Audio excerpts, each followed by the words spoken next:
ঘটনা ঘটেছে শনিবার এবং সেই তাণ্ডব ভাঙচুরের ঘটনার পর আজকে মঙ্গলবার এখনো পর্যন্ত কিন্তু ঘটনায় অভিযুক্তরা অধরাই রয়েছে।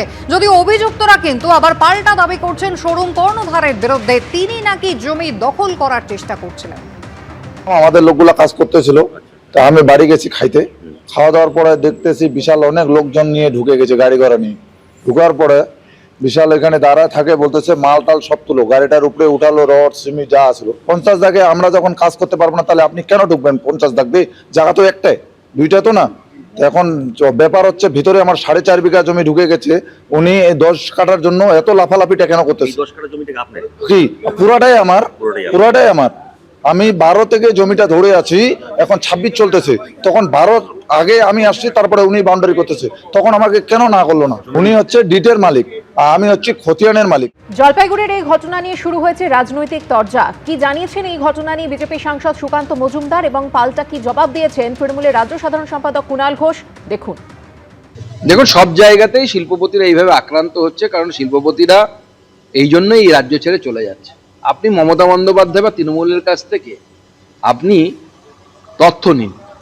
2011 সালে ভবানীপুর বিধানসভা, মুখ্যমন্ত্রীর বিধানসভাতে এবং দক্ষিণ কলকাতায় কতজন গুজরাটি ব্যবসায়ী থাকতো, এখন কতজন থাকে, এই তথ্যটা যদি সবার সামনে আসে তাহলে পরেই পরিষ্কার হয়ে যাবে। কারণ গুজরাটিরা একটা বড় ব্যবসাদার সম্প্রদায়, তারা প্রচুর বিজনেস করতো পশ্চিমবঙ্গে, সব ছেড়ে ছেড়ে পালাচ্ছে। পশ্চিমবঙ্গে কোনো শিল্পপতিরা নতুন শিল্প স্থাপন করতে চাইছে না। কেন? তার কারণ হচ্ছে সরকারের যে প্রতিশ্রুতি ছিল যে আপনি শিল্প স্থাপন করলে কিছু ইনসেনটিভ পাবেন, সেই ইনসেনটিভ রাজ্য সরকার দিচ্ছে না। তার ফলে তারা রাজ্য সরকারের বিরুদ্ধে মামলাও করেছে, কয়েকটি মামলা আছে এবং অন্য রাজ্যে চলে যাচ্ছে। এরকম ঘটনা ঘটেছে একজন প্লাইউড ইন্ডাস্ট্রিয়ালিস্টের ক্ষেত্রে। এরকম প্রত্যেক জায়গাতে সব ঘটনা ঘটছে। আর তোলাবাজি, ওই যে ঝামেলা হয়েছে, দেখুন ওখানে তোলা চেয়েছিল, তোলা দেয়নি বলে এসব শুরু করেছে। স্থানীয় কোনো বিষয়, কোনো ইস্যু কেন হয়েছে, কি জন্য হয়েছে তো বলা যাবে না।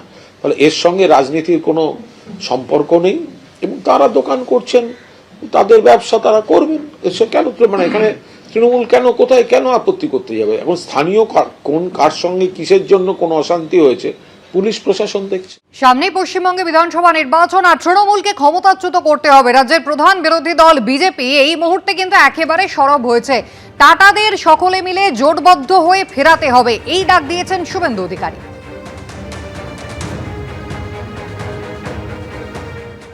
আমরা কি পেয়েছি? 11তে এসে টাটাকে তাড়িয়েছে, 16তে এসে চাকরি বিক্রি করেছে, আর এবারে যদি আসতে পারে মুর্শিদাবাদের ধুলিয়ানের মতো হিন্দুদের পলায়ন হতে বাধ্য হবে।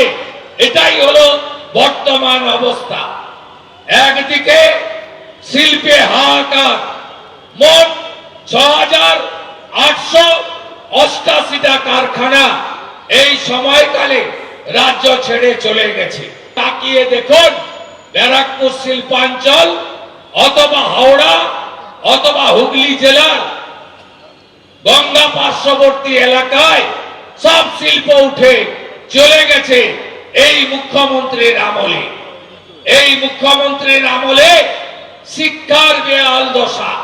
মোট 19,000 স্কুল বন্ধ হয়েছে। 19,000 স্কুল 15 বছরে বন্ধ করেছে এবং গত 1 বছরে 8,200 স্কুল বন্ধ হয়েছে।